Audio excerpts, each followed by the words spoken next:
Welcome, my Phoenix family, to One-Footed Phoenix. Phantom limb pain is a very real pain that is felt in the area of a limb that is no longer attached. But there are some things you can do to help phantom limb pain not be so bad.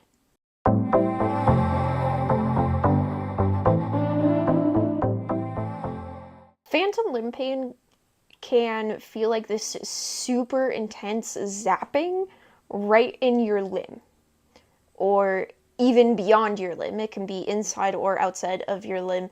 It's still usually classified as phantom limb pain, even if you feel the zapping within your residual limb.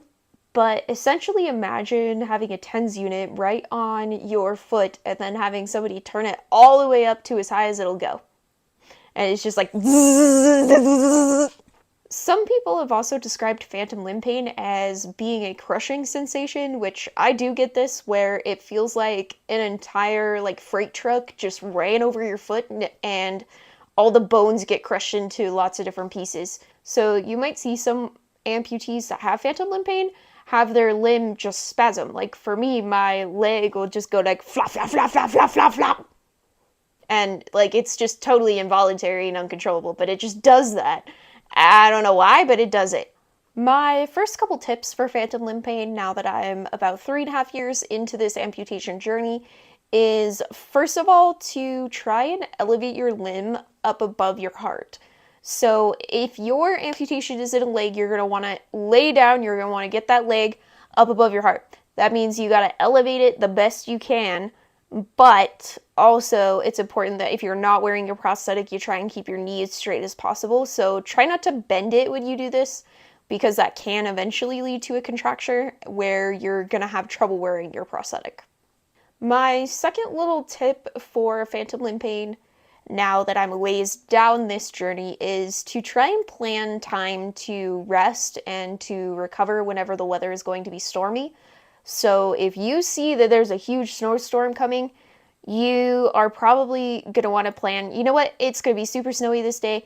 I'm going to try and give myself the best time possible to rest that day, and kind of just try and plan maybe things that are going to take more energy and effort on another day other than when it's going to be a huge storm or even like a thunderstorm. Alright, so there are several over-the-counter solutions for phantom limb pain. So over-the-counter, you can get up to 4% lidocaine patches.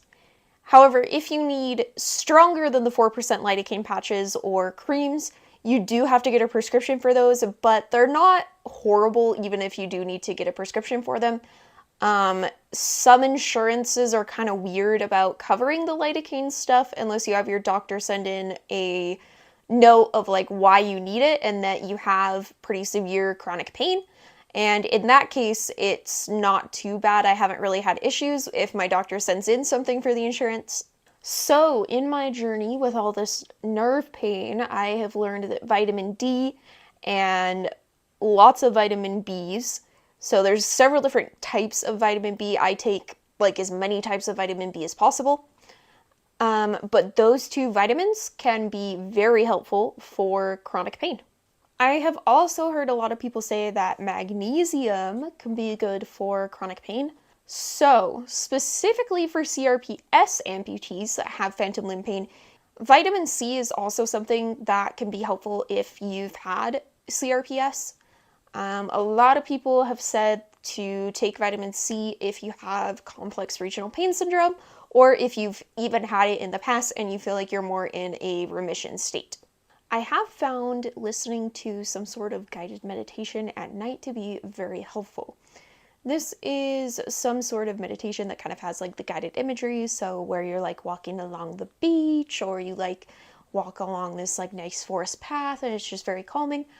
But that calming of the nervous system also helps the calming of the phantom pain. So keep that in mind. Calm the nervous system, calm the phantom pain. As far as devices go for phantom limb pain, I have heard some people say that using a TENS unit above the area of pain has helped.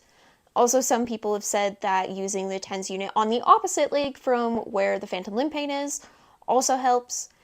But personally, I never really had a lot of luck with the TENS unit. I have had some luck with the Therapy band though, and it's helpful for when I get those like really bad spasms and it kind of just takes the edge off of it, but it won't necessarily like make phantom pain go away. I will put it out there that I am a brand ambassador for Therapy, so wanted to have that as a full transparency. I have found several different hobbies or crafts to do that help distract my mind from a lot of phantom pain. I have found things like crochet or diamond painting or drawing, sketching, those kinds of things have been very helpful for distracting myself from being in pain. Alright, so finally let's talk about some medications that can help phantom pain. Of course, all of these have to be prescribed by a doctor, and I'm not a doctor, so I don't really know what's going to work for you. I can just give my experience for what's worked for me. Gabapentin is a common medication that is used to treat nerve pain, and I would say that gabapentin has helped me personally. It has a few less risks than something like pregabalin or Lyrica, but they're all kind of similar anyway. It's just kind of a difference in dosage. There are doctors who will prescribe pain medications for people who have phantom limb pain that's bad enough to warrant prescribing pain medications. Some people with phantom limb pain may also use medical cannabis. Now, I would say my caution on this is that it didn't work for me. And I did it with CRPS. I did some medical cannabis even after the amputation, and it just did not help. In fact, in some cases, medical cannabis is known to make people with mental health conditions even worse and to destabilize. So if you do try medical cannabis, I would caution you to read up on it before you decide that it's the right thing for you, instead of just doing it because your doctor says like, oh yeah, you can like have medical cannabis. Alrighty, so I hope you guys enjoyed this updated version of what helps phantom pain.